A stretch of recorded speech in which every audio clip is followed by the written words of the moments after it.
नाशिकच्या TCS कंपनीत जे घडलं त्यावर थोडंसं विवेचन. तिथे एकूण 300 कर्मचारी होते. त्यातले 40 काय करत होते हे सर्व ज्ञात आहे, पण उरलेले 260 काय करत होते ते बघूया.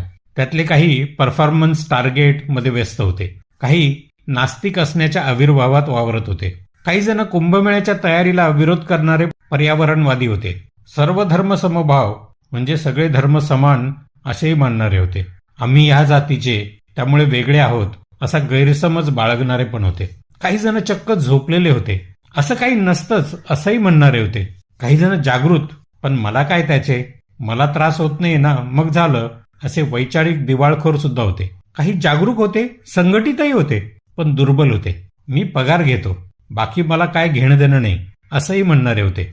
नक्की परिस्थिती अशीच आहे ना सर्वत्र? तुम्ही कुठे आहात हे प्रामाणिकपणे शोधा, निरीक्षण करा आणि ओळखा आणि नीट जाणून घ्या. तुमच्या घरी किंवा तुमच्या नात्यात किंवा तुमच्या परिवारात किंवा तुमच्या जातीत किंवा तुमच्या धर्मातही मुली असणारच. तेव्हा जागे व्हा.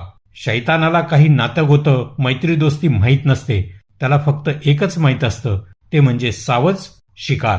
जमल्यास आपल्या मुलांना नक्की सांगा की कुणासाठीही आपले विचार आणि आपले संस्कार बदलायची गरज नाही.